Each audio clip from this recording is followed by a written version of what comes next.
Hi, I'm Jay Flynn, Homes for Heroes Foundation Director, and I'm joined today by some very special guests. Stephen, if you don't mind, take a minute, introduce yourself, and we'll hear all about what you guys do there at Operation 22. My name is Stephen Swarner, U.S. Navy veteran. I'm the founder and CEO of Operation 22. I started Operation 22 about 3 years ago to help veterans with mental health and suicide awareness. Awesome. Susan? I'm Susan Castillo. I'm an ambassador with Operation 22. Met Stephen about a year ago and been helping out some. My role is more towards sexual assault advocacy with Operation 22 and in general. And I serve in the Army as well. Awesome. My name is Chance Pollard. I'm a U.S. Navy veteran. I met Stephen about 2 years ago.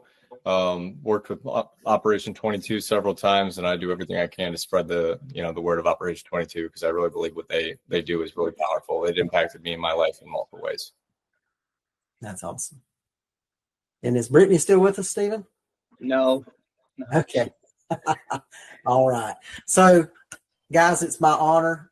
Through the Homes for Heroes Circle of Giving, the Homes for Heroes Foundation provides grants to nonprofits whose mission is to support our heroes in dire need. I'm honored to present this $5,000 Homes for Heroes Foundation grant to Operation 22. Congrats. Thank you so much. We appreciate it. That's awesome. Thank you. Let's take just a few minutes and talk about Operation 22. Stephen, I know this is very personal to you. Tell us a little bit about your story behind Operation 22. Okay. I got out of the Navy in 2010. When I came back home, I was battling mental health personally myself, probably from some childhood issues, but the military PTSD really did not help on top of that. So when I came back home, I put a gun in my mouth and I pulled the trigger, and it did not go off. And from that moment in my life, I spiraled out of control for a little bit until later on, my wife told me, hey, you got to get help. You got to go to the VA. You got to get some anger management. And I did. I tried everything in the world, and nothing was really working until one day I found a Bible study group. And what was special about this Bible study group is that it was just a bunch of veterans. And so we would just hang out as veterans. And then I started to rebuild myself, and I gained purpose. So I realized that not every person can walk into a room and just go talk to a therapist and expect to be healed from their traumatic stress that they've dealt with. So I found a better way to do it. I build relationships with veterans. I take them out to do cool shit, not bullshit. We go golfing, hiking, fishing, hunting. I spend time with the veterans, and from there we try and build each other up. But I've taken a couple classes, got some certificates for peer counseling. From that point, I try and help them with any issue they have when they're battling mental stress.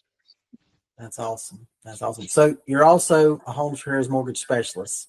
And so you're supporting all the hero groups that Homes for Heroes supports. So obviously this has got to be a part of your why behind being part of Homes for Heroes. Oh, 100%. And I love what Homes for Heroes does, giving back to the veterans. Obviously, that's great.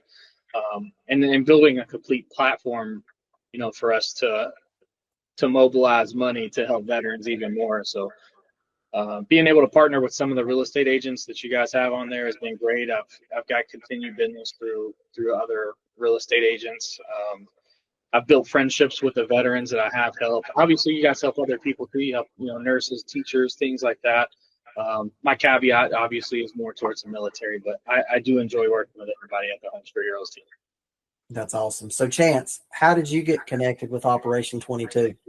Yeah, so whenever I was up in Michigan at a real estate conference, because I'm a real estate agent here in Jacksonville, Florida, and I met Stephen. He had stood up and shared some things about being a veteran, and then so did I, and we ended up connecting at that conference, realized we both lived here in Florida, and then, just kind of stayed connected for a little while. I was struggling with my own things. I got medically retired out of the Navy back in 2023. Primary reason was for PTSD.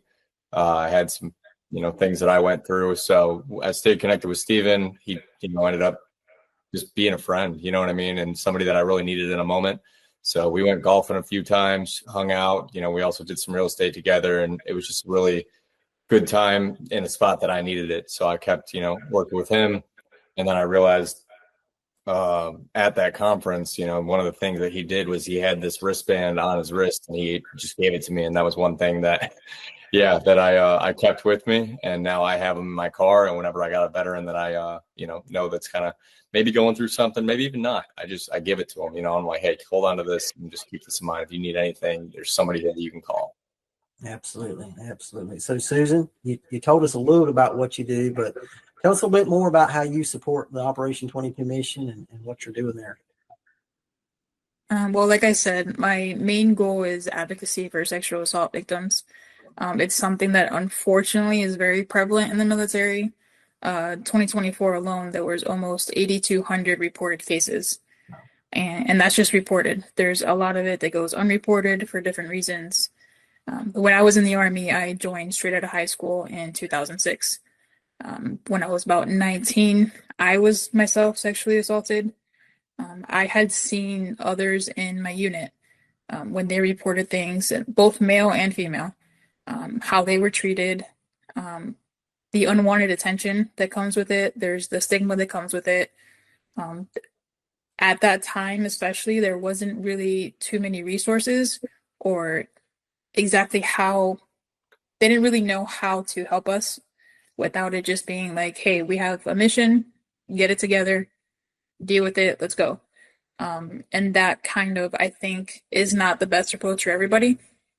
Everybody's mental health is a little bit different. So whether it's dealing with the sexual assault or going to combat or anything traumatic at all, everybody's mind is going to react differently. So that's one of the things that I agree with Steven, where not everybody can just go to therapy and be healed that way. Right. I know myself, it didn't really work for me. I've tried, I don't know how many therapists. I went to the chaplain, and unfortunately, that kind of almost made it worse. The chaplain that I spoke to actually said that perhaps it was a punishment for my own behaviors. So not everything that is the standard go-to to everyone works for everyone. So that's kind of my goal, is to start the conversation, just like Steven does. I met him randomly. I'm a realtor also at a real estate event, and then volunteering at Habitat for Humanity, and we had probably 2 to 3 hour conversation. And then ever since then, anything that he needs for Operation 22, I'm there for him and for everybody else. And same for, as a realtor myself, I'm holding events for veterans, so we also do the same thing. So kind of trying to make it full circle, pretty much. That's awesome. All right, so Steven, Foundation is honored to give you guys this $5,000 grant. How are you going to put those funds to use? It'll help us kickstart some more events. We'll be able to take more veterans golfing, more veterans fishing. Every dollar that we get, we spend 100% of the money on the veterans, so that we can spend time with them. Because I feel like, as you've seen right here, we have 3 veterans that just opened up to you, and we're able to be vulnerable about some of the things that happen. That's the first break that you get, and when you're dealing with mental health, when you can help somebody be vulnerable, that's a huge leap. So these events help do that, and you guys are definitely going to be help supporting a lot of events, whether it be fishing, hiking, hunting, shooting. I try and do whatever, if veterans like to do something different, I like to ask them what they want to do. So. Right. That's awesome. So you guys are really trying to fill a gap that may be there for non-traditional ways to help our veterans who need that extra little bit of assistance. So if folks wanted to get involved in the mission, if they want to volunteer, donate, how can they find out more information about you guys?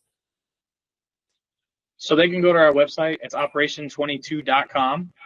You can reach out to us and with our email. It's operation22inc@gmail.com. Or you can feel free to just give me a call at 386-627-6400. And if anything is about sexual assault, I will lead you to Susan at that point.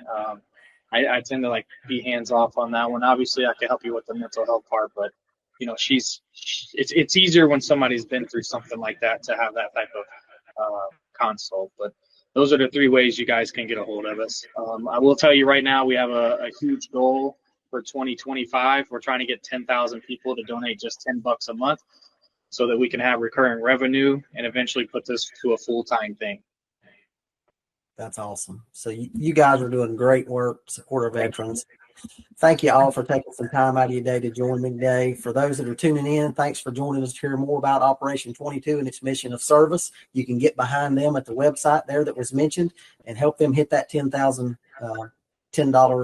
a month goal there. So show us a little bit of love. Give this video a like, give us a share, leave us a comment.